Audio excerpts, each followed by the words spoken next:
أعوذ بالله من الشيطان الرجيم بسم الله الرحمن الرحيم رب اشرح لي صدري ويسر لي أمري واحلل عقدة من لساني يفقه قولي رب زدني علما اللهم فقهنا في الدين اللهم اهدني وسددني يا مقلب القلوب ثبت قلبي على دينك اللهم اجعل عملي كله صالحا واجعله لوجهك خالصا ولا تجعل لأحد فيه شيئا.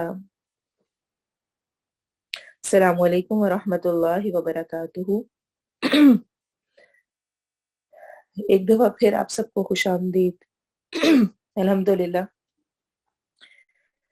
کہ اللہ تعالیٰ نے ہمیں دوبارہ سے ایک دفعہ اپنی کتاب سے جڑنے کا موقع دیا اور کچھ سیکھنے کی مہلت دی.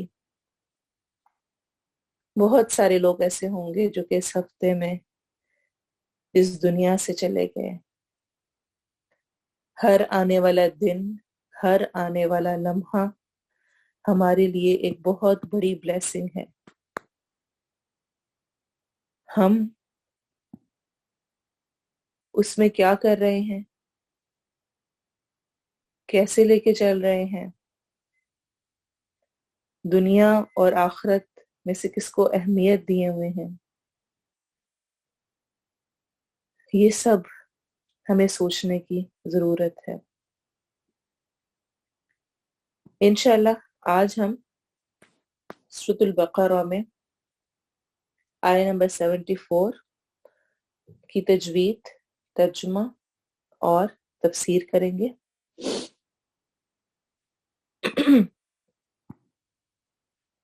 اس سے پہلے تربیہ سلائیڈ.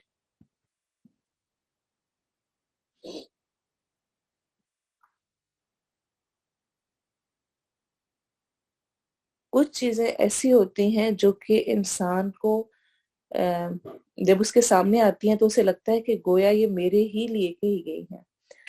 تو جب اس دفعہ میں اپنا لیکچر پریپیئر کر رہی تھی تو وہ پریپیئر کرتے ہوئے جب یہ اثر میرے سامنے سے گزرا تو لگا کہ جیسے واقعی میرے لیے اور آپ کے لیے اس کو بیان کیا جا رہا ہے. کیونکہ ہوتا کیا ہے کہ اکثر ہم اس چیز کو دیکھ رہے ہوتے ہیں کہ کیسے کب کیا جائے، زیادہ سارا پڑھ لیا جائے اور وہ پڑھنا ہی ہمیں لگ رہا ہوتا ہے کہ وہ ہمارے لیے بہت کافی ہے، اور زیادہ سارا ہو جائے، تھوڑے پر ہماری روک نہیں ہوتی ہے، ہم رکتے نہیں ہیں. تو یہ اثر بہت ہی خوبصورت ہے. ابو بکر محمد بن حسین بن عبداللہ آجری فرماتے ہیں کہ جب آدمی عقل و فہم کو حاضر رکھتے ہوئے قرآن کو پڑھتا ہے تو اس کی فکر یہی ہوتی ہے کہ جو اللہ نے اس پر لازم ٹھہرایا ہے اسے وہ عمل میں لائے، جس چیز کا حکم دیا ہے اس کی پیروی کرے، اور جس سے منع کیا گیا ہے اس سے رک جائے. اسے یہ فکر نہیں ہوتی کہ کب میں یہ سورت ختم کروں گا. ہوتا ہے آپ کے ساتھ ایسے؟ جب انسان کوئی چیز کرنا شروع کرتا ہے، جیسے ابھی ہم نے سورۃ البقرہ شروع کی ہے، تو یہ ذہن میں ہو کہ اچھا کب یہ مکمل ہوگی، کب ختم ہوگی.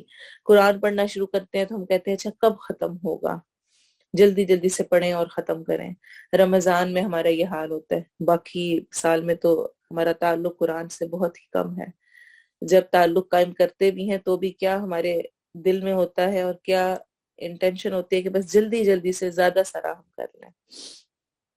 لیکن سلف صالح کے یہ اقوال ہمارے لیے بہت اہم ہیں کہ جب انسان عقل و فہم کو حاضر رکھتے ہوئے قرآن پڑھتا ہے، اگر اس کو حاضر نہیں رکھیں گے پھر سپیڈ ہی ہوگی، پھر صرف یہی فکر ہوگی کہ کب ختم ہوگا، کب مکمل ہوگا.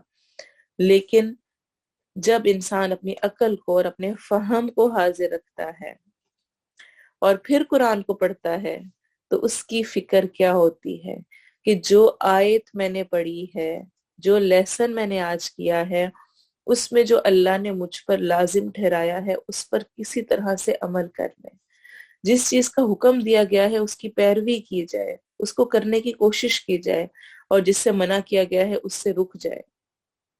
اسے پھر یہ فکر نہیں ہوتی ہے کہ کب میں یہ صورت ختم کروں گا. سیلف چیک ہے، اپنے آپ کو دیکھیں. قرآن کے ساتھ تعلق کوالٹی کے ساتھ قائم کرنا ہے، کوانٹٹی کے ساتھ نہیں. اللہ تعالیٰ کے ساتھ تعلق نماز میں کوالٹی کے ساتھ قائم کرنا ہے، کوانٹٹی کے ساتھ نہیں. ہر چیز میں کوالٹی کا خیال رکھنا ہے. ہم خود یہ پسند کرتے ہیں نا اچھی کوالٹی ہو. ہم ایسے کپڑے نہیں لینا چاہتے، ہم ایسا گھر نہیں لینا چاہتے، ہم ایسا کھانا نہیں کھانا چاہتے جو لو کوالٹی ہو. چاہے تھوڑا ملے لیکن اچھی کوالٹی کا ہو، ہم اس کو پسند کرتے ہیں. تو یہ کیسے امید رکھتے ہیں کہ اللہ تعالیٰ کی ذات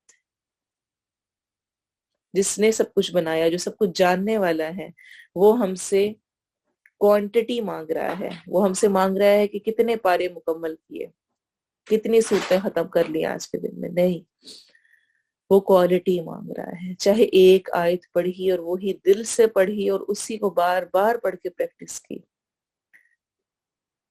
تو جو یہ ایک آیت 2 آیتیں ہوتی ہیں، اگر پورا ہفتہ میرا اوڑھنا بچھونا یہ آیتیں بنی رہیں تو آپ سوچیں کہ اب تک جنہوں نے شروع سے شروع کیا، اور الحمدللہ مجھے بہت زیادہ الحمدللہ اس معاملے میں خوشی ہوئی کہ کچھ لوگ اس کو حفظ بھی کر رہے ہیں. ان آیات کو اگر آپ روز 7 ٹائمز پڑھنے لگیں اور اس کا ترجمہ آپ شروع میں ہی یاد کر لیں تو آپ دیکھیں گے کہ یہ آیات آپ کے ذہن میں رہیں گی اور آپ کے عمل میں پھر بہت آسانی سے آئیں گی. جو چیز جتنی یاد رہتی ہے اتنا ہی زیادہ اس کے ساتھ ایک تعلق قائم ہونا اور پھر اس کو عمل میں لانا آسان ہوتا ہے. تو اللہ تعالیٰ ہمیں عمل کی توفیق دے. آج انشاءاللہ جو ہم آیت کریں گے وہ بہت ہی زیادہ اہم ہے. ہمیشہ کی طرح میں کہوں گی کہ اللہ تعالیٰ مجھے یہ توفیق دے کہ اس کو میں اچھے انداز میں بیان کر سکوں اور ہم سب کے لیے اس میں عمل کے بہت سارے پہلو ہوں. پہلے ہم تجوید کریں گے آیہ نمبر 74. اعوذ باللہ من الشیطان الرجیم بسم اللہ الرحمن الرحیم. ثم سا نرمی کے ساتھ، میم کے اوپر شد آ رہی ہے. شد ڈبلیو کی طرح کے سائن کو کہتے ہیں. یہ جب بھی نون اور میم کے اوپر آتا ہے تو ہم غنہ کر کے پڑھتے ہیں، یعنی ناک میں آواز جاتی ہے اور لمبا ہوتا ہے. اور اس میں ہم نے کب غنہ کرنا ہوتا ہے؟ پہلے میم پر، دوسرے میم پر نہیں. تو ہم اسے پڑھیں گے ثم قست، قاف موٹے حروف میں سے ہے، ست سین سیٹی والے حروف میں سے ہے. قست قلوبکم من بعد قلوب واو مدہ، کم میں بھی ہم اس کو لمبا کریں گے، یہاں پہ غنہ کریں گے. یہ میم ساکن کے رولز ہیں، ابھی ہم نے نون ساکن کے کیے ہیں. میم ساکن کے رولز کو انشاءاللہ ہم رمضان کے بعد کریں گے تاکہ آپ کو نون ساکن کے پہلے اچھی طرح سے پکے ہو جائیں، یاد ہو جائیں اور آپ کنفیوز نہ ہوں. تو پھر انشاءاللہ ہم میم ساکن کے کریں گے. یہاں پر صرف اس چیز کو یاد رکھیں، اور میم کے اوپر شد بھی آ رہی ہے ویسے بھی، کہ ہم نے یہاں پر اس کو غنہ کر کے لمبا کر کے پڑھنا ہے. من بعد میں نون ساکن کے بعد با آ رہا ہے. اقلاب کو ادا کرتے ہوئے ہمارے پورے ہونٹ بند نہیں ہوتے ہیں. اچھی طرح سے جس طرح غنہ کے لیے ہم ثم یا انا میں کرتے ہیں ویسے نہیں ہوتا. اس میں ہلکی سی ہمارے ہونٹوں کے درمیان سپیس رہتی ہے. اور اقلاب کیسے ہو رہا ہے؟ نون ساکن کے بعد با آ رہا ہے تو من بعد ذالک، ذال کو نرمی سے پڑھا جائے گا. فہی کالحجارۃ، کل ہی ہا حروف حلقی میں سے، جا الف مدہ ہے. رو کو ہم موٹا کر کے پڑھیں گے تفخیم کے ساتھ. اور او واولین، واو ساکن سے پہلے جب بھی فتحہ آئے یا ضمہ آئے، فتحہ آئے اور واو ساکن اور یا ساکن ہو تو ہم اس صورت میں واؤلین اور یالین کرتے ہیں. اشد قص و قص قاف موٹے حروف میں سے ہے، سین سیٹی والے حروف میں سے، و میں گول ہوں گے، ہا میں آخر میں ہا کی ساؤنڈ واضح ہوگی. قص و اگر ہم سٹاپ کریں گے، اگر ہم یہاں سٹاپ نہیں کریں گے تو ہم یہاں پر ادغام کریں گے. تنوین کو جب ہم واؤ سے ملائیں گے تو آٹومیٹیکلی یہاں پر ادغام غنہ ہوگا. تو یہ پڑھا جائے گا قسوة وإن، ان میں بھی نون غنہ ہو رہا ہے. من الحجارة ح اور جیم پر الف مدہ ہوگا. را کو ہم موٹا کر کے تفخیم کے ساتھ پڑھیں گے. لما الف مدہ، یتفجر را موٹا پڑھا جائے گا ضمہ کی وجہ سے. منہ الانہار، من نون ساکن کے بعد ہا ہے، اظہار ہوگا. الانہار میں بھی نون ساکن کے بعد ہا آ رہا ہے تو یہاں پہ بھی ہم اظہار کر کے پڑھیں گے. اظہار کب ہوتا ہے؟ جب بھی نون ساکن یا تنوین کے بعد حروف حلقی، اور حروف حلقی کون سے ہیں؟ 6 ہیں، حمزہ، ہا، عین، حا اور غین، خا. جب یہ آ جائیں تو ہم پھر اظہار کر کے پڑھتے ہیں. اور اگر ہم سٹاپ کریں گے تو ہم را کو بھی ہیوی پڑھیں گے، چونکہ را ساکن ہو گیا، اس سے پہلے دیکھنا ہے فتح آ رہی ہے تو ہم اس کو موٹا کر کے پڑھیں گے تفخیم کے ساتھ.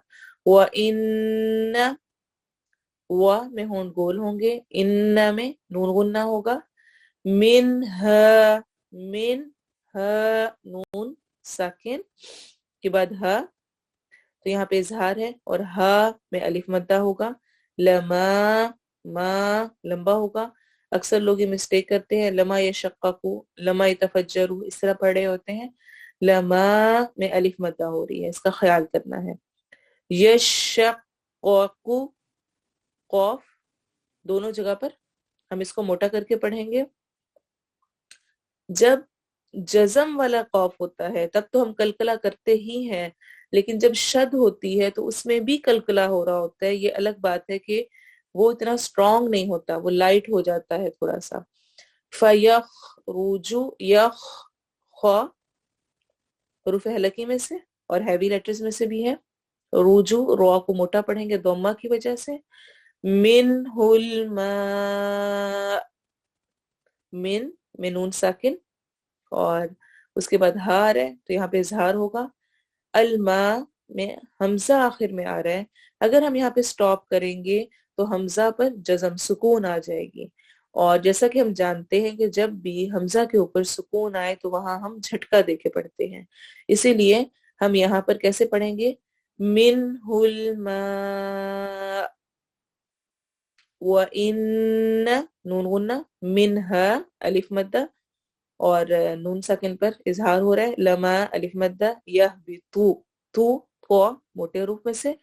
من خشیت اللہ، من نون ساکن کے بعد خا ہے حروف حلقی میں سے. خشیت اللہ، اللہ کے لام کو، اس میں جلالہ کے لام کو ہم باریک پڑھیں گے چونکہ اس سے پہلے والے لفظ کے آخر میں کسرہ زیر آ رہی ہے. وَمَا اللَّهُ یہاں پر اللہ کلام، اس میں جلالہ کلام موٹا پڑھا جائے گا. کیوں؟ کیونکہ اس سے پہلے والے حرف پہ فتح ہے، زبر ہے، میم کے اوپر زبر آ رہی ہے. بِغَافِلٍ غا الف مدہ بھی ہوگا اور الف موٹا بھی ہوگا. جیسا کہ ہم پڑھ چکے ہیں کہ الف کب موٹا ہوتا ہے؟ جب الف سے پہلے موٹے حروف آ رہے ہوں. تو یہاں پر الف سے پہلے غائن آ رہا ہے، غائن موٹے حروف میں سے ہے، اسی لیے ہم الف کو بھی موٹا کر کے پڑھیں گے. بیغا کر کے نہیں پڑھیں گے، بیغا آواز کو موٹا ہی رکھیں گے. فِلٍ عَمَّا تنوین کے بعد عین آ گیا تو دوبارہ اظہار. آج اظہار کی بے پناہ اگزامپلز ہیں اس ہی آیت میں. اگر ابھی تک آپ کو نون ساکن کے رول سمجھ نہیں آئے تو خاص طور پہ اظہار کو سمجھیں اور اس کی پریکٹس اس آیت میں کریں. عَمَّا میم غنہ ہو رہا ہے اور الف مدہ ہے. تعملون عین حروف حلقی میں سے. تا اس کو تعملون نہیں پڑھنا، وہ الف بن جائے گا. یا تعملون پڑھیں گے تو کچھ بھی نہیں بیچ میں رہے گا، صرف لگے گا تا کے بعد میم ادا ہو رہا ہے. تو کوشش کرنی ہے حلق کے درمیانی حصے سے عین کے ساؤنڈ کو نکالنے کی، تعملون، لون واو مدہ ہو رہا ہے. اب اس کی تلاوت کو سنیں.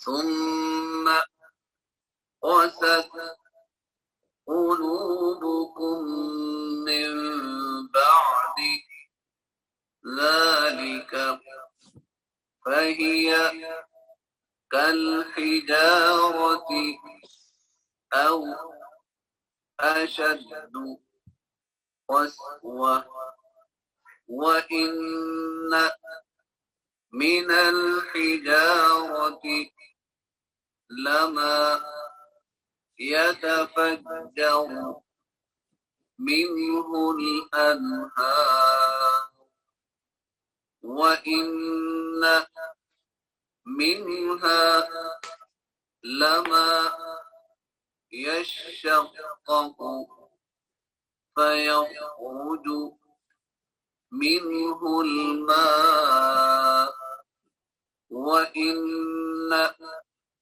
منها لما يهبط من خشية الله وما الله بغافل عما تعملون. ٹرانسلیشن دیکھیں. ثم پھر، قست سخت ہو گئے. قست قصف سے ہے، واو یہاں پر ڈراپ ہے، حذف ہے، موجود نہیں ہے. اور جیسا کہ ہم جانتے ہیں کہ حروف علت الف واو یا ایک دوسرے کی جگہ پر ریپلیس ہوتے رہتے ہیں. تو کبھی یہ آرے ہوتے ہیں، واو الف بن جاتا ہے، الف یا بن جاتا ہے، اور کبھی یہ بالکل ہی ڈراپ ہو جاتے ہیں. تو تا آخر میں جیسا کہ ہم جانتے ہیں مونس کے لیے لگتا ہے، فیمینن کے لیے. اور شروع میں ہی ہم نے تا کے بارے میں پڑھا تھا کہ 4 طرح کے تا ہوتے ہیں جو کہ اینڈ پہ لگ رہے ہوتے ہیں. ایک ہوتا ہے تا کے اوپر فتحہ، اس کا مطلب کیا ہوتا ہے؟ تم. جیسے کہ سورۃ الفاتحہ میں ہم نے پڑھا تھا صراط والذین انعمت، انعام کیا تو نے. تا فتحہ کے ساتھ یعنی زبر کے ساتھ ہو تو اس کا مطلب ہوتا ہے تم، اور وہ مذکر کے لیے ہوتا ہے. تا کے نیچے کسرہ زیر ہو تو اس کا مطلب بھی تم ہوتا ہے، لیکن وہ مونس کا ہوتا ہے، فیمینن کا ہوتا ہے. تا کے اوپر اگر پیش ہو، ضمہ آ رہی ہو، تو وہ میں کے لیے ہوتا ہے.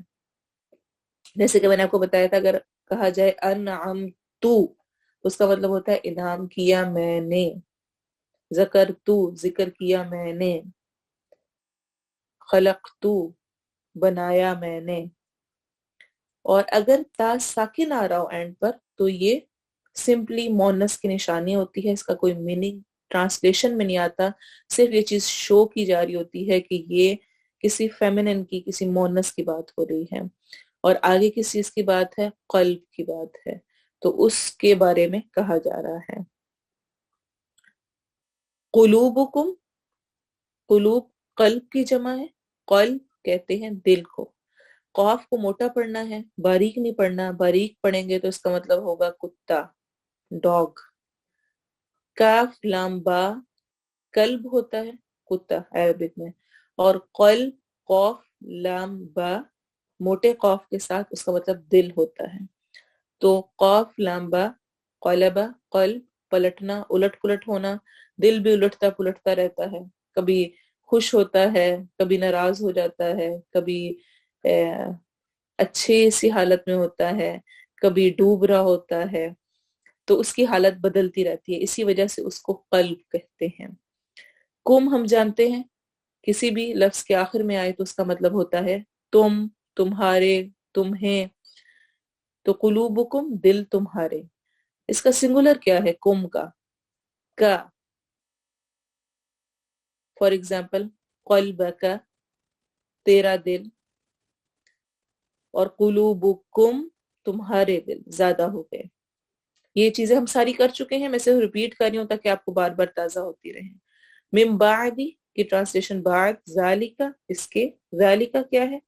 اس میں اشارہ، بعید یا قریب، دور کے لیے ہوتا ہے یہ پوائنٹر یا قریب کے لیے؟ دور کے لیے ہوتا ہے. ٹھیک ہے، تو اس میں اشارہ بعید، بعید دور کو کہتے ہیں، بعد دوری کے لیے آتا ہے.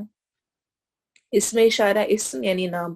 تو یہ ذالکا، تلکا، ہاذا، ہاذی، ہاؤلائی، اولائکا، یہ سب بھی اسم کنسیڈر ہوتے ہیں، ناؤن ہیں. اور کس کس قسم کے ناؤن ہیں؟ پوائنٹرز ہیں. اس میں اشارہ ہے، اشارہ کرنے کے لیے ہم ان کو یوز کرتے ہیں. فہیا تو وہ، کون؟ دل، دل کے لیے فہیا کی ٹرم یوز ہو رہی ہے، اور ہیا یوز کرتے ہیں ہم فیمینن کے لیے. کل حجارتی، کا مانند، جیسے، ال خاص کرنے کے لیے آ رہا ہے، ہجارہ پتھر کو کہتے ہیں، اور یہ کس کی جمع بنے گی؟ ہجر کی، حجر کی. اور جیسے کہ ہم جانتے ہیں حجر اسود بھی ہم کہتے ہیں، پتھر کو کہا جاتا ہے. تو ح جیم را اس کا روٹ ورڈ ہے. او یا اشد، اشد شدید سے ہے، شدہ سے ہے، شین دال دال. تو جب کسی ورڈ کے اوپر شد آتی ہے تو بھی ہم کیا کرتے ہیں؟ اس کو زور دے کے پڑھتے ہیں، 2 دفعہ پڑھتے ہیں ایک ہی بجائے. تو شدید بھی کیا ہوتا ہے؟ یعنی زیادہ اس جس چیز پہ زور دیا جا رہا ہوتا ہے. اور اشد آپ اس کو کہہ لیں کہ 3rd ڈگری ہے، یعنی 3rd فارم ہے، جو زیادہ شدید ہے. شدید سمپل، اور اشد زیادہ شدید. شین دال دال اس کا روٹ ورڈ ہے. قسوہ سختی میں، تا بھی یہاں پر جو لگا ہوا ہے وہ فیمینن کے لیے لگا ہوا ہے. قاف سین واو اس کا روٹ ورڈ ہے. یہاں پر یہ پورا اپنے روٹ ورڈ کے ساتھ موجود ہے. وَإِنَّ اور بے شک، من الحجارتی، من سے، یہاں پر سے مس ہے، اور اس کو ہم بعض پتھروں میں سے یا پتھر میں سے ٹرانسلیشن کر کے کریں گے. الف لام پراپر ناؤن کے لیے ہوتا ہے، خاص کرنے کے لیے. اور الحجارتی پھر کیا ہے؟ اسم ہے، فعل ہے یا حرف ہے؟ اسم ہے کیونکہ اس سے پہلے الف لام آ رہا ہے. لما، لا البتہ، ما جو، البتہ وہ ہیں جو، یتفجرو فجر سے پھوٹ پڑنا، نکلنا، اور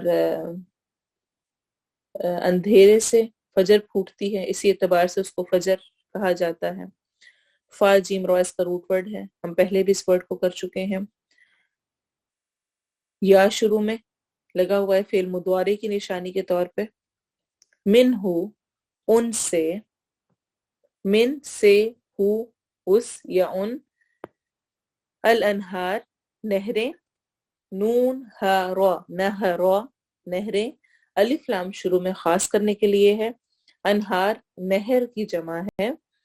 وَإِنَّ اور بے شک، من ہا من سے، ہا اس یعنی کچھ ان میں سے، لما لا البتہ، ما وہ ہیں جو، یشققو وہ پھٹ جاتے ہیں. شق ہونا آپ نے سن رکھا ہوگا، نبی صلی اللہ علیہ وسلم کی زندگی کو پڑھتے ہوئے شق صدر کا واقعہ، شق قمر کا واقعہ. شق صدر کیا تھا؟ جب آپ صلی اللہ علیہ وسلم کا سینہ مبارک چاک کیا گیا تھا.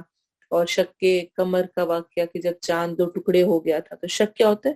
پھٹنا، الگ ہو جانا، ٹکڑے ہونا. شین قاف قاف اس کا روٹ ورڈ ہے. یا شروع میں فعل مضارع کی نشانی کے طور پہ ہے، وہ پھٹ جاتے ہیں. فَيَخْرُجُ فا پس، یخرجو خرجہ سے، خراجین نکلنا، پھر نکل آتا ہے. فا پس یا وہ، خرجہ نکل آتا ہے یا سمپلی پھر نکل آتا ہے. من ہو ان سے، الماء پانی.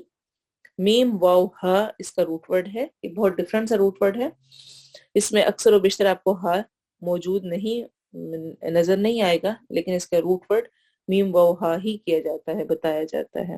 وَإِنَّ اور بے شک منہا کچھ ان میں سے لما البتہ وہ ہیں جو یحبطو حبتا حبوت ہم پہلے بھی پڑھ چکے ہیں اہبطو مصرن وہ کیا ہوتا ہے اتر جاؤ اترنا کیا ہوتا ہے اوپر سے نیچے گرنا تو گر پڑتے ہیں حبتا من سے خشیت اللہ خشیہ خوف خشیہ ایسے خوف کو کہتے ہیں جو کہ علم کی وجہ سے ہو علم کے ساتھ ہو جو علم کی وجہ سے خوف ہوتا ہے وہ خشیت کہلاتا ہے سمپل خوف کوئی بھی ہو سکتا ہے کسی بھی طرح کا بغیر علم کے بھی لیکن خشیہ ایسا خوف ہوتا ہے جو کہ علم کے ساتھ ہے اسی لیے اللہ تعالیٰ قرآن مجید میں کیا فرماتے ہیں انما یخشى اللہ من عباده العلماء بے شک جو اللہ تعالیٰ سے ڈرنے والے ہیں وہ کون ہے علماء وما اور نہیں اللہ تعالیٰ بغافل غافل غائن فلام عما عن سے ما جو تعملون تم عمل کرتے ہو عین میم لام اس کا روٹ ورڈ ہے عمل اور تا شروع میں تم کے لیے فعل مضارع کی نشانی ہے واو نون آخر میں جمع کے لیے آ رہا ہے اب اس کی تلاوت سنیں ثم قست قلوبكم من بعد ذلك فهي كالحجارة أو أشد قسوة وإن من الحجارة لما يتفجر منه الأنهار وإن منها لما يشقق فيخرج منه الماء وإن منها لما يهبط من خشية الله وما الله بغافل عما تعملون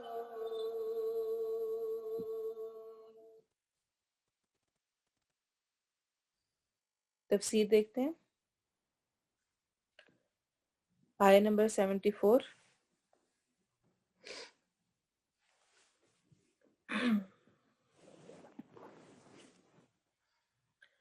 ثم قست قلوبکم پھر سخت ہو گئے دل تمہارے من بعد ذلک اس کے بعد کس کے بعد سخت ہو گئے جب انہوں نے دین میں ہیلے بہانے کیے جب دین کی باتوں کو اہمیت نہیں دی جاتی ہے غلطی کا اعتراف نہیں ہوتا اللہ تعالیٰ کی طرف رجوع نہیں ہوتا تو پھر کیا ہوتا ہے دلوں کی سختی تو ان کے دل سخت ہو گئے کیونکہ انہوں نے اپنی غلطیوں کا اعتراف نہیں کیا اللہ تعالیٰ کی طرف رجوع نہیں کیا نشانیاں دیکھنے کے باوجود دین میں ہیلے بہانے کیے تو جب دین کی باتوں کو اللہ تعالیٰ کی باتوں کو اہمیت نہ دی جائے اور اپنی منمانیاں کی جائیں تو پھر دلوں کی سختی انسان کے اندر آنے لگتی ہے دل کی سختی کا نقصان کیا ہوتا ہے پھر دل کے اندر سے خیر کا جذبہ ختم ہو جاتا ہے نیکی میں دل نہیں لگتا ہے بے حسی پیدا ہو جاتی ہے اور ایسے انسان کی اصلاح کی پھر توقع نہیں رہتی ہے تو ثم قست قلوبکم پھر سخت ہو گئے دل تمہارے من بعد ذلک اس کے بعد فہی کالحجارۃ تو وہ پتھروں کی طرح ہیں او اشد قسوہ یا زیادہ شدید سختی میں یعنی پتھروں سے بھی زیادہ سخت ہو گئے پتھر کیوں کہا گیا لوہا کیوں نہیں کہا گیا لوہا بھی تو سخت ہوتا ہے لیکن لوہا آگ سے پگھل جاتا ہے پتھر نہیں پگھلتے پتھر ٹوٹ جاتے ہیں پگھلتے نہیں ہیں سختی ان کی قائم رہتی ہے پیسز میں ہو جائیں گے لیکن پگھلیں گے نہیں نرم نہیں ہوں گے لوہے کو آگ پہ تپایا جائے تو وہ تو نرم بھی ہو جاتا ہے تو اسی لیے یہاں پہ پتھر کا ذکر کیا گیا خاص طور پہ یعنی شدید بے خوفی بے پرواہی اور بے حسی کی طرف اشارہ ہے کہ یعنی ایسے دل ہو گئے ان کے اس کی وجہ سے. اور آیت کی اگلی ساری تفسیر سے پہلے میں دوبارہ سے یاد دہانی کراؤں گی کہ مجھے اور آپ کو اپنے آپ کو دیکھنا ہے. کہیں میرے اندر دلوں کی سختی تو نہیں آ رہی، اور جو آگے پھر پتھروں کی مثالیں ہیں اس میں ہم نے خود کو چیک کرنا ہے کہ پھر انسان بھی ویسے ہی ہوتے ہیں، ان میں ہم کہاں پہ کھڑے ہیں. وَإِنَّ مِنَ الْحِجَارَةِ لَمَا يَتَفَجَّرُ مِنْهُ الْأَنْهَارُ، اور بے شک بعض پتھر البتہ وہ ہیں جن سے نہریں پھوٹ پڑتی ہیں، نہریں نکل آتی ہیں. آپ دیکھیں اکثر چشمے اور پانی کی جگہیں کہاں پر ہوتی ہیں؟ پہاڑی علاقوں میں. پتھر ان کے ارد گرد ہوتے ہیں، لیکن وہاں سے اتنا پانی جاری ہوا ہوتا ہے اور وہ دریا پورے کے پورے چل رہے ہوتے ہیں اور اس سے سارے لوگ فائدہ اٹھا رہے ہوتے ہیں. ایسے ہی بندہ مومن بھی ہوتا ہے، اس سے بہت زیادہ خیر پھوٹتی ہے جس سے ہر کوئی فائدہ اٹھاتا ہے، جو دوسروں کے لیے نگاہوں کے سرور کا باعث ہوتا ہے. خیر کثیر کی مثال ہے یہاں پر. یعنی کچھ پتھر ایسے ہیں جن سے کہ نہریں بھی پھوٹ پڑتی ہیں کہ وہ اتنی زیادہ خیر کا باعث ہو گئے. اس پوائنٹ کو سمجھیں کہ ان کے دل پتھروں سے بھی سخت ہو گئے. اب اللہ تعالیٰ اگزامپل دے رہے ہیں کہ پتھروں میں بھی کچھ ایسے ہوتے ہیں جن سے نہریں پھوٹ پڑتی ہیں، خیر کثیر ہو جاتی ہے، لوگ بہت زیادہ فائدہ اٹھاتے ہیں. ایسے ہی کچھ انسان بھی ہوتے ہیں کہ جن سے ہر ایک فائدہ اٹھاتا ہے. تو ہمیں بھی کیا کرنا ہے؟ ہر ایک کے فائدے کا بننا چاہیے. اچھا ہوتا کیا ہے؟ شیطان کیا کہتا ہے کہ دیکھو فلاں تمہیں یوز کر رہا ہے، فلاں تم سے فائدہ حاصل کر رہا ہے، اور ایسے ہی تمہیں یوز کرنے لگا ہوا ہے. اور جب یہ خیال آتا ہے تو ہمیں غصہ آتا ہے کہ میں کیوں یوز ہوں، میں کیوں کروں ایسے. اور ہم اس خیر کو چھوڑ کے بیٹھ جاتے ہیں کہ ہم کو اتنے بیوقوف ہیں کہ ہم دوسروں کے ہاتھوں یوز ہوں. شیطان ایسے بہت سارے باتیں کر کے ہمیں نیکیوں سے ہٹا رہا ہوتا ہے. تو یاد رکھیں مومن ایک پازیٹیو سوچ رکھنے والا انسان ہوتا ہے، وہ دوسروں کے لیے خیر و بھلائی کا ذریعہ ہوتا ہے، ہر ایک کو فائدہ پہنچاتا ہے. اور جب ہم کسی کو فائدہ دیں گے تو ہمیں بھی ملے گا. یہ یاد رکھیں. آپ کو اگر آپ کا اسمائلی فیس ہوگا تو آپ کو دوسرے کا اسمائلی فیس دیکھنے کو ملے گا. اگر آپ ہی ماتھے پہ بل ڈالے ہوئے اور سڑے ہوئے ہوں گے تو اگلے والے کی اسمائل نہیں آپ کو ملے گی. یہ جو فارمولا ہے نا ایکشن اور ری ایکشن کا، یہ ہر جگہ اپلائی ہوتا ہے، یہ ہمارے ریلیشنز میں اپلائی ہوتا ہے. ہم اچھے ہوں گے تو ہمیں اچھا بھی ملے گا، اور اگر نہیں بھی ملتا ہے، ضروری بھی نہیں ہوتا، کبھی ٹیسٹ بھی ہو رہا ہوتا ہے، بہت اچھے ہونے کے باوجود دوسروں کی بہت ناقدری ہوتی ہے، تب بھی اللہ سب کچھ جانتا ہے. اسی لیے اس آیت کا اینڈ کہتا ہے وَمَا اللَّهُ بِغَافِلٍ عَمَّا تَعْمَلُونَ. تم جو بھی عمل کر رہے ہوتے ہو اللہ کو ہر چیز پتا ہے، وہ اس سے غافل نہیں ہے.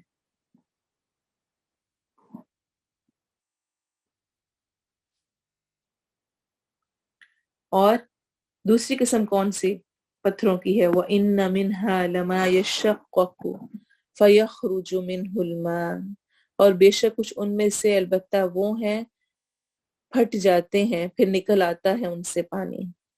کچھ ایسے پتھر ہوتے ہیں کہ وہ سخت ہیں، اپنی جگہ پہ رکے ہوئے ہیں، لیکن کبھی کوئی ایسے سخت حالات آتے ہیں، کبھی کوئی سیلاب آیا، کبھی زلزلہ آیا، زمین پھٹی، تو کچھ جو ان کے اندر پانی ہوتا ہے وہ باہر نکل آتا ہے. ایسے ہی بظاہر خشک چٹان ہوتے ہیں، کچھ لوگ اللہ سے دور ہوتے ہیں، لیکن کوئی ایسا واقعہ پیش آتا ہے جو انہیں اندر تک پھاڑ دیتا ہے. بہت زیادہ خیر ان میں نہیں ہوتی، لیکن آزمائش پڑنے پر وہ ٹوٹ جاتے ہیں. تو زیادہ نہیں تو تھوڑا ہی دوسروں کے لیے خیر کا باعث بننے کی کوشش ہونی چاہیے. اگر بہت زیادہ خیر اور فائدہ مند نہیں بھی ہیں تو کچھ نہ کچھ تو خیر انسان سے پہنچنی چاہیے. جیسے کہ وہ پتھر ہیں کہ ان سے بہت دریا اور نہریں تو نہیں پھوٹتی ہیں، لیکن کچھ نہ کچھ پانی ان کے اندر سے نکل آتا ہے، اور پانی زندگی کا باعث ہے. تو دوسروں کے لیے سکون اور راحت کا باعث بننے کی کوشش ہونی چاہیے. پھر تیسری قسم کے پتھر کیسے ہیں؟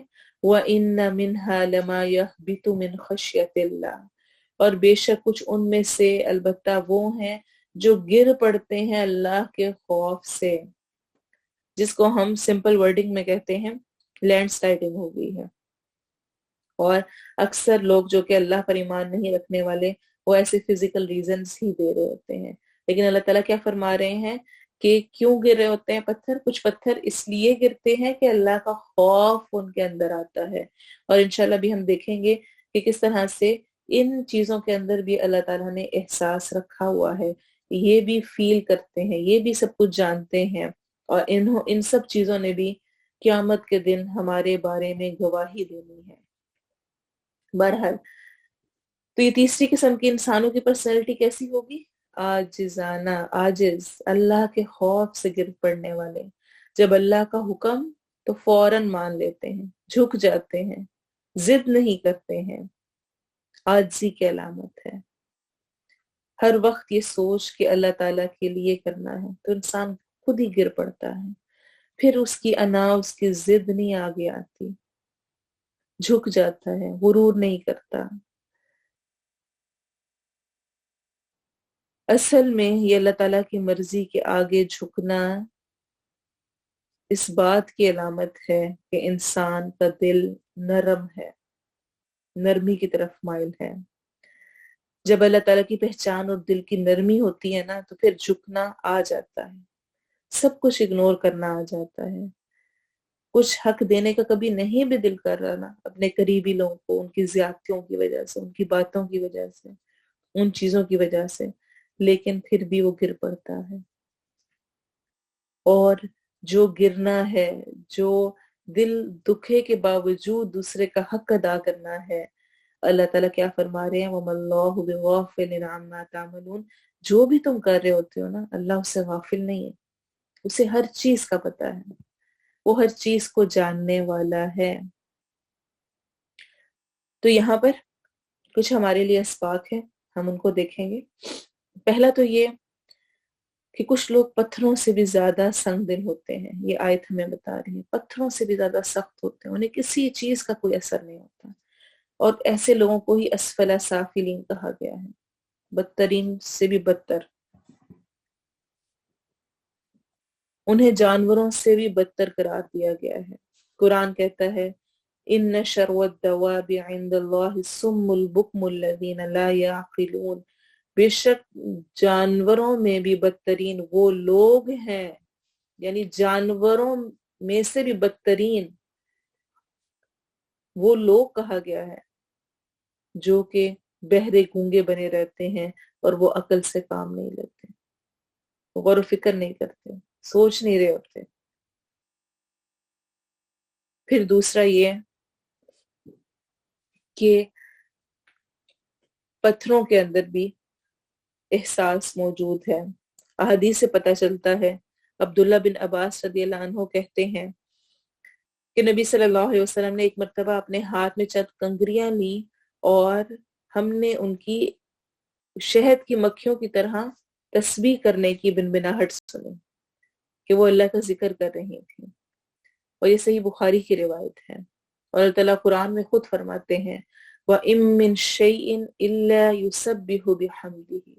اور نہیں ہے کوئی بھی چیز مگر وہ تسبیح کر رہی ہے اس کی حمد کے ساتھ. وَلَكِن لَا تَفْقَهُونَ تَسْبِيحَهُمْ.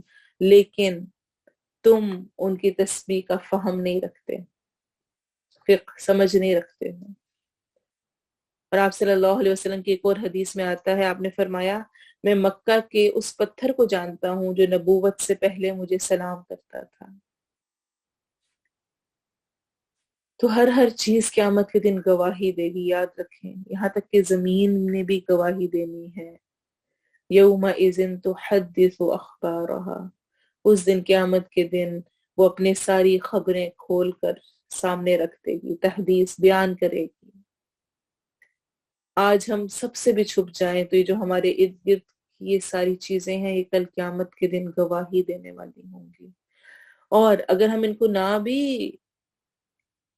سمجھیں کہ یہ کچھ ہیں تو اللہ تعالیٰ نے بیان کر دیا کہ ڈیٹیکٹرز موجود ہیں ہر طرف، ہر چیز میرے آثار نوٹ ہو رہے ہیں. میں جس پین سے اس ٹائم لکھ رہی ہوں وہ پین میرے لیے قیامت کے دن حجت ہوا کہ اس سے میں نے لکھا. جہاں پر لکھ رہی ہوں جو لکھ رہی ہوں، جو سوچ رہی ہوں، جس زمین پہ بیٹھی ہوئی ہوں، وہ گواہی دے گی کل قیامت کے دن کہ اس نے مجھ پر بیٹھ کر فلاں اچھا کام کیا، اور ایسے ہی برے کاموں کی بھی گواہی دے گی، اور ایسے ہی میرا جسم گواہی دے گا، یہ ہاتھ گواہی دیں گے کہ اس سے کیا خیر کا کام ہوا، یہ زبان گواہی دے گی کہ مجھ سے کتنا قرآن پڑھا گیا، مجھ سے کتنی اچھی باتیں، خیر کی باتیں، لوگوں کو تسلی، لوگوں کے لیے خوشی کا باعث بنی۔ آنکھیں گواہی دیں گی، کان، جسم سارا گواہی دے گا۔ تو ہمیں اس بارے میں بہت زیادہ کانشیس ہونے کی ضرورت ہے۔ ہر چیز ارد گرد ہمارے کل قیامت کے دن ہمارے آثار نوٹ کر کے اور وہ بیان ہوگی۔ اور ایک اور حدیث میں آتا ہے حجر اسود کے بارے میں، اللہ تعالیٰ کی قسم قیامت کے دن اللہ تعالیٰ حجر اسود کو اس طرح اٹھائے گا کہ اس کی 2 آنکھیں ہوں گی جس سے وہ دیکھے گا، زبان ہوگی جس سے وہ بات کرے گا، اور ہر اس شخص کے حق میں گواہی دے گا جس نے ایمان کے ساتھ اس کو چھوا ہوگا۔ تو دل کی سختی ایک بہت قابل مذمت چیز ہے۔ دل کی اصلاح اور نرمی کیسے لائی جائے، یہاں پر میں کچھ پوائنٹس ڈسکس کروں گی۔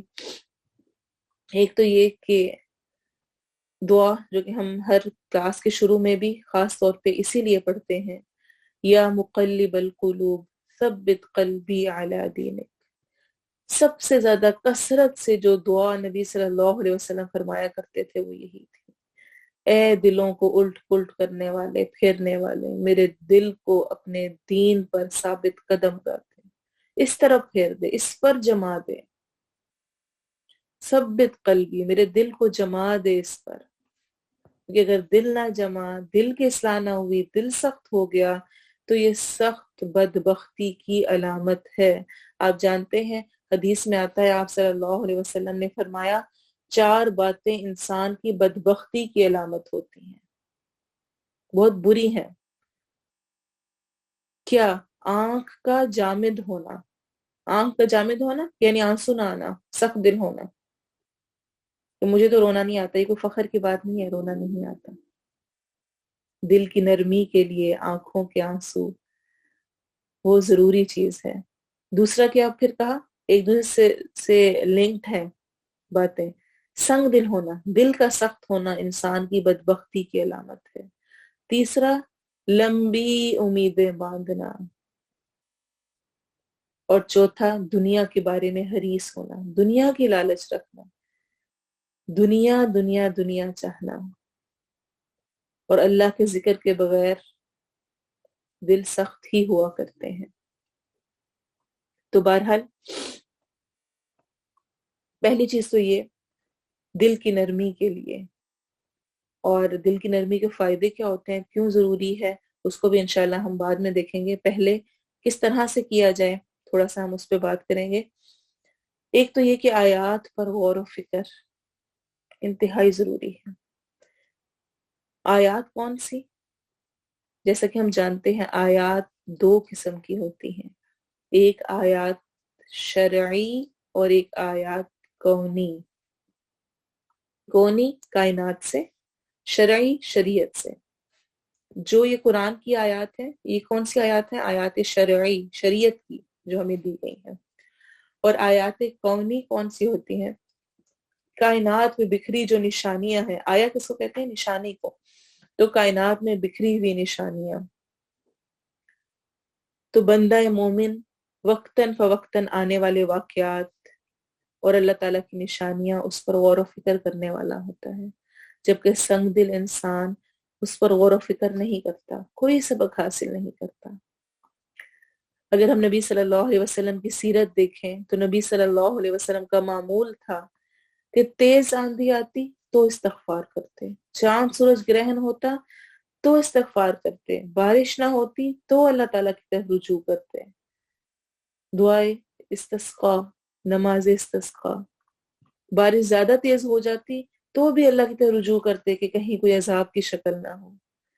بندہ مومن ہر روز کائنات میں آنے والے واقعات سے بھی سبق حاصل کرتا رہتا ہے، اس کا دل نرم ہوتا ہے، اور جس دل میں خیر ہوتی ہے وہ ہر نشانی دیکھنے پر اللہ تعالیٰ کی طرف بڑھتا ہے، ہوا چلنے پر بھی، سورج کو دیکھنے پر بھی، ستارے دیکھتا ہے تو بھی اسے اپنا رب یاد آتا ہے، اس کا دل اللہ کی یاد کی طرف پلٹ پلٹ کر جا رہا ہوتا ہے۔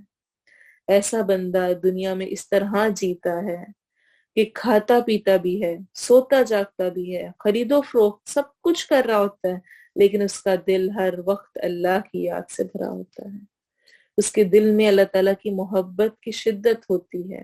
والذین آمنوا اشد حبا للہ، اور وہ لوگ جو ایمان لائے وہ اللہ کی محبت میں شدید ہوتے ہیں۔ اور دوسری طرف سخت دل والے کا کیا حال ہوتا ہے؟ اگر ہم اس کو دیکھیں، اگر دل سخت ہوگا تو کیا کیفیت ہوتی ہے؟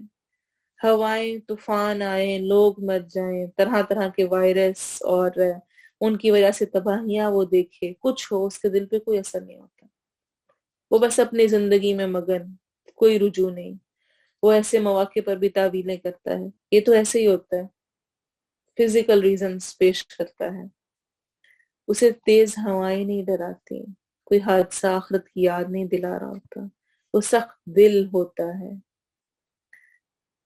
ہمیں اپنے دل کی حالت کا جائزہ لینے کی ضرورت ہے۔ کیا ہمارے آس پاس ہونے والے واقعات، حادثات میرے دل کو ہلاتے ہیں، مجھے پریشان کرتے ہیں؟ کہیں پر کوئی بھوکا ہے، کہیں پر کوئی پریشان ہے، کہیں پر سیلاب ہے، کہیں پر کچھ اور مسائل ہیں، لوگوں کے ساتھ وہ مشکلیں ہیں، حادثات ہیں، کیا میرا دل دہلتا ہے یا میرے لیے بس وہ نیوز ہے؟ اچھا، اس کا یہ مطلب بھی نہیں ہے کہ اب انسان ہر واقعے کے ساتھ خود مرنے لگے، خود ٹینشن لے اور بس اس کو سوچے یہ ہو گیا اور وہ ہو گیا، اسے ہرگز یہ مراد نہیں ہے، وہ تو من اللہ ہے، اللہ کی طرف سے ہو رہا ہے جو کچھ ہو رہا ہے، لیکن ایسی تمام صورتحال میں کیا میرا رجوع الی اللہ ہوتا ہے؟ کیا میں سوچتی ہوں کہ میں بھی اس کی جگہ ہو سکتی تھی، فلاں ایکسیڈنٹ میں، فلاں جو لوگوں کے پاس کھانے کو نہیں ہے تو میں بھی اس کی جگہ پہ ہو سکتی تھی، دوسروں کو دیکھ کر کیا میں اپنی اصلاح کی کوشش کرتی ہوں؟ کیا استغفار کی کثرت ہوتی ہے؟ جس طرح سورج چاند گرہن لگنے پر ایک ایسی کائنات کی ایک چینج ہے، نارمل نہیں ہے، اس میں کیا سکھایا گیا ہے ہمیں؟ نماز، استغفار، اذکار۔ تو اسی طرح سنت رسول کو فالو کرتے ہوئے بار بار اللہ کی طرف پلٹنا، اپنی ذات کا سوچنا، شکر کرنا کہ شکر ہے کہ میں اس سچویشن میں نہیں ہوں، اور پھر استغفار کی کثرت بھی کرنا کہ یہ اللہ کی طرف سے کرم ہے، میرا اپنا کوئی کمال نہیں ہے، یہ انتہائی ضروری ہے۔ اور دوسری آیات کون سی ہے؟ شرعی آیات، وہ کون سی ہوتی ہے؟ جیسا کہ میں نے بتایا قرآن کی آیات، جو نرم دل انسان ہوتا ہے، جب نرمی انسان میں ہوتی ہے تو جب اللہ کی آیات پڑھتا ہے تو قرآن کیا کہتا ہے کہ ان کے دل لرز جاتے ہیں، آنکھوں سے آنسو جاری ہو جاتے ہیں، دل میں اللہ کی محبت اور جوش مارنے لگتی ہے۔ کیا آیات پڑھتے ہوئے، قرآن پڑھتے ہوئے، سنتے ہوئے میرا دل پگھلتا ہے، نرم ہوتا ہے، آنسو آتے ہیں۔ یہ قرآن ایک وحی کی، قرآن اور یہ وحی جو ہے اس کو بارش سے بھی تشبیہ دی گئی ہے۔ اس وقت جیسے کہ ہم اتنے سارے لوگ بیٹھ کے کلاس لے رہے ہیں، ہم سب پہ یہ بارش پڑ رہی ہے، لیکن ہم میں سے ہر ایک اپنی استطاعت کے مطابق لے گا۔ کچھ جگہ پر مٹی نرم ہوتی ہے تو وہ اپنے اندر تک پانی جذب کر لیتی ہے، ایسے ہی نرم دلوں کا حال ہوتا ہے۔ کچھ جگہوں پہ تو پانی اکٹھا ہو جاتا ہے، اس کے اندر چلا جاتا ہے، اور کچھ ایسی سخت چٹانیں ہوتی ہیں کہ اس کے اوپر سے پانی گزر جاتا ہے اور کچھ بھی فرق نہیں پڑتا۔ تو اللہ نہ کرے کہ وہ سخت چٹانیں ہم ہوں، اللہ کرے کہ جو حکم میں سن رہی ہوں، جو پڑھ رہی ہوں، اللہ تعالیٰ میرے عمل میں اس کو لے کر آئے۔ تو بدبختی کیا ہے، سنگ دلی کیا ہے کہ کسی کو اللہ کی بات سنائی جائے، بتائی جائے، وہ کہے سو وٹ، یہ کون سی نئی بات ہے؟ پتہ ہے، میں نے ترجمہ پڑھا ہوا ہے، پہلے بھی میں نے قرآن پڑھا ہوا ہے، مجھے پتہ ہے یہ ساری باتیں، بہت دفعہ سن رکھی ہیں، اور وہ بحثیں اور طرح طرح کی تحویلیں دینے لگے. تو آیات پر غور و فکر انسان کی اصلاح کا باعث ہے. دوسرا حدیث میں کیا آتا ہے، آپ صلی اللہ علیہ وسلم نے دلوں کی سختی کا علاج کیا بتایا. حدیث میں آتا ہے آپ صلی اللہ علیہ وسلم نے فرمایا کہ یتیم کے سر پر ہاتھ پھیرو، یہ دل کی سختی کو ختم کرنے کا علاج ہے. یعنی یتیم کی سرپرستی، اس کی کفالت، شفقت سے ہاتھ پھیرنا. ہم سب کا یہ ہوم ورک ہے کہ اپنے آس پاس دیکھیں کیا کوئی یتیم موجود ہے، اپنے رشتہ داروں میں، اپنے ہمسایوں میں، کہیں پر بھی، اور اس کی کفالت کریں اس نیت کے ساتھ کہ دل کی نرمی ہو. اور یہ حدیث بھی ہم جانتے ہیں کہ قیامت کے دن یتیم کی کفالت کرنے والا میرے ساتھ اس طرح ہوگا. اور آپ صلی اللہ علیہ وسلم نے اپنے 2 انگلیوں کو ساتھ جوڑا. اور حدیث میں یہ بھی آتا ہے کہ سب سے بہترین گھر وہ ہے جس میں یتیم کی کفالت کی جاتی ہے، اس کا خیال کیا جاتا ہے. تو سمپل ورڈنگ، جنرل ورڈنگ میں ہم کہیں گے کمزور لوگوں کی مدد کرنا. یتیم کمزوری کی حالت میں ہے نا، اس کے پاس اس کا والد موجود نہیں ہے جو کہ اس کو سپورٹ کر سکے، اس کو وہ سب کچھ لا کے دے سکے جو کہ باقی سب کے پاس موجود ہے. پھر تیسرا، قرآن اور موت کو کثرت سے یاد کرنا. قرآن کی تلاوت اور موت کی یاد. حدیث میں آتا ہے کہ آپ صلی اللہ علیہ وسلم نے فرمایا کہ دلوں کو بھی زنگ لگ جاتے ہیں جس طرح لوہے کو زنگ لگتا ہے. صحابہ کرام نے پوچھا اس زنگ کو دور کرنے کا کیا علاج ہے؟ تو آپ صلی اللہ علیہ وسلم نے فرمایا قرآن کی کثرت سے تلاوت اور موت کو بہت زیادہ یاد کرنا. نہ کہ یہ کہ کوئی موت کا ذکر کرے تو کوئی نہیں کیسی باتیں کر رہی ہوں. ہمارے یہاں یہ بہت عام ٹرینڈ ہے، کوئی بڑا کوئی بوڑھا کوئی کچھ موت کا ذکر کرے تو ہم کہتے ہیں نہیں کیسی باتیں کر رہے ہیں، ڈراؤ نہیں، ایسا کچھ نہیں ہوگا. حالانکہ ہم سب کے ساتھ ہونا ہے، ہم سب نے مرنا ہے، کوئی بھی لمحہ ہو سکتا ہے، کوئی بھی وقت ہو سکتا ہے. تو اس کی یاد دل کو نرم کرتی ہے کہ میرا یہ سب کچھ میرے پاس نہیں رہنا، مجھ سے چلا جانا ہے. اور پھر زبان کی درستگی، زبان درست ہونا انتہائی ضروری ہے. حدیث میں آتا ہے آپ صلی اللہ علیہ وسلم نے فرمایا کسی بندے کا ایمان درست نہیں ہوتا جب تک اس کا دل درست نہ ہو، اور دل اس وقت تک درست نہیں ہوتا جب تک اس کی زبان نہ درست ہو جائے. تو انسان کے دل کا پتہ اس کی زبان سے چلتا ہے، کیونکہ جو انسان کے دل میں ہوتا ہے وہی اس کی زبان پہ آ رہا ہوتا ہے. اگر دل سخت ہے، دل بدبختی کی طرف بڑھا ہوا ہے، دل کے اندر بری چیزیں موجود ہیں، تو زبان سے بھی وہی نکلے گا. آم کے درخت پر مالٹے نہیں لگا کرتے. جو اندر ہوتا ہے، جس چیز کا بیج اندر بویا جاتا ہے وہی باہر نکلتا ہے. جس چیز کی بالٹی بھری جائے گی، جب اس میں سے کچھ نکالیں گے تو وہی چیز نکلے گی، کچھ اور نہیں نکل سکتا. اور اکثر ہمارے رویے اور ان کی خرابیاں اسی وجہ سے ہوتی ہیں کہ ہمارے دل کی درستگی نہیں ہوتی. اسی لیے ایک اور حدیث کا مفہوم کیا ہے کہ انسان کے جسم میں گوشت کا ایک ٹکڑا ہے، جو اگر صحیح ہو تو سارا جسم صحیح ہوتا ہے، اور اگر وہ خراب ہو جائے تو سارا جسم خراب. اور وہ کیا ہے؟ دل. اور آپ صلی اللہ علیہ وسلم نے فرمایا اللہ تعالیٰ تمہاری شکلوں اور تمہارے مالوں کو نہیں دیکھتا ہے. ہم کس کو دیکھتے ہیں؟ انہی 2 چیزوں کو. کس کی شکل کتنی خوبصورت ہے، کسی اور کو دیکھیں نہ دیکھیں اپنی اس چیز کی بہت فکر میں رہتے ہیں دن رات، اس کی بیوٹی اور اس کے خیال میں. اور مال، کتنا مال ہے. حالانکہ دونوں چیزوں میں میرا کوئی کمال نہیں ہے اگر میرے پاس موجود ہے. شکل اللہ تعالیٰ نے بنا کے بھیجی ہے، میں نے خود نہیں بنائی. اگر میرا رنگ اچھا ہے، اگر میں اسمارٹ ہوں، اگر میں خوبصورت ہوں، میں کچھ بھی ہوں، کسی طرح کی میری آئیز ہے، میرا کسی بھی طرح کچھ بھی ہے، اس پہ میرا فخر کیا، وہ تو اللہ کی دی ہوئی ہے. اور ایسے ہی مال، بہت سارے لوگ بہت محنت کر رہے ہوتے ہیں، وہ اتنا نہیں کما رہے ہوتے، اتنا مال ان کے پاس نہیں ہوتا، کچھ لوگ بہت تھوڑی ایفرٹ لگا رہے ہوتے ہیں اور ان کے پاس بہت کچھ ہوتا ہے. تو یہ تو اللہ کی دین ہے، اللہ تعالیٰ ان کو نہیں دیکھتا. اللہ کس کو دیکھتا ہے؟ حدیث کیا کہہ رہی ہے؟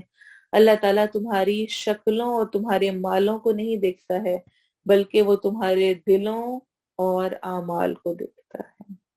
دل کیسا ہے، عمل کیسا ہے، یہ دو میرے ہاتھ میں ہے. یہ میری اپنی ایفرٹ کے ساتھ میرے اعمال بھی اور میرے دل کی حالت بھی، اور اس دل کی حالت، اس کیفیت کو خود سمجھنے کی ضرورت ہے، اس کے لیے دعائیں کرنے کی ضرورت ہے، اس کو بہتر کرنے کی ضرورت ہے. آپ دیکھیں دل کی نرمی اور دل کا جائزہ، یہ انتہائی اہم چیزیں ہیں. انشاءاللہ نیکسٹ ٹائم میں ہم نرمی کے کیا فائدے ہیں اور کچھ نرمی سے متعلق، اور اگر نرمی نہ ہو اور دل سخت ہو تو اس کی وجہ سے ظلم کیا کیا ہوتے ہیں، اور ظلم کے نقصانات، جیسا کہ حدیث میں آتا ہے کہ ظلم قیامت کے دن اندھیروں کی شکل میں آئے گا. اس ٹاپک پہ بھی تھوڑی سی بات کریں گے.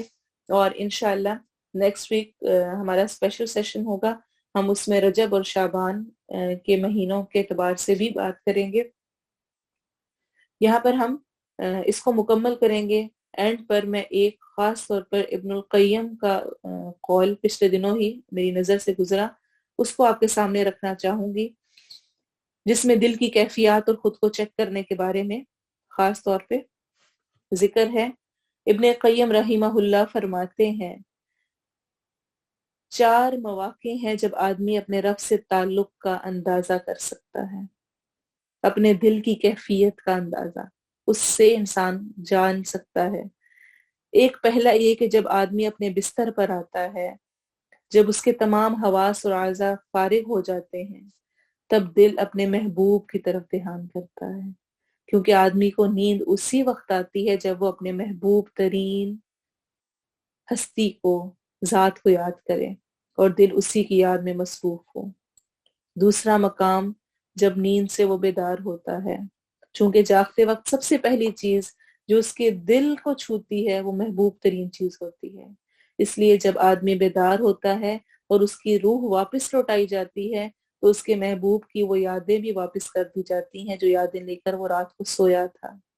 تیسرا مقام جب آدمی نماز میں داخل ہوتا ہے، کیونکہ نماز تمام احوال کی جمع ہے، تمام احوال کی جامع ہے، ایمان کا پیمانہ ہے.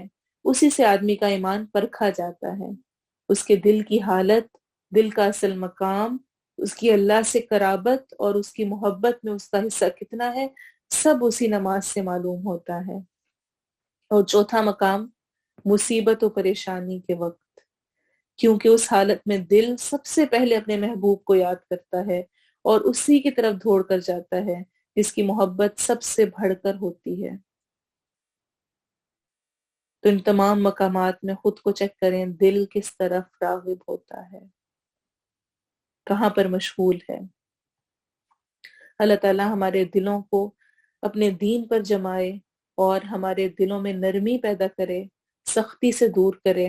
اس کی تلاوت کو سنیں اور دوبارہ سے اس پر غور کریں، جو سیکھا ہے اس کو ضرور شیئر کریں. ثم قست قلوبكم من بعد ذلك فهي كالحجارة أو أشد قسوة وإن من الحجارة لما يتفجر منه الأنهار وإن منها لما يشقق فيخرج منه الماء وإن منها لما يهبط من خشية الله وما الله بغافل عما تعملون. سبحانك اللهم وبحمدك أشهد أن لا إله إلا أنت أستغفرك وأتوب إليك.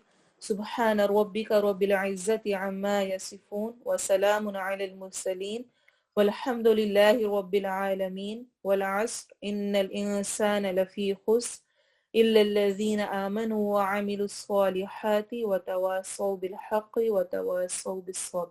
السلام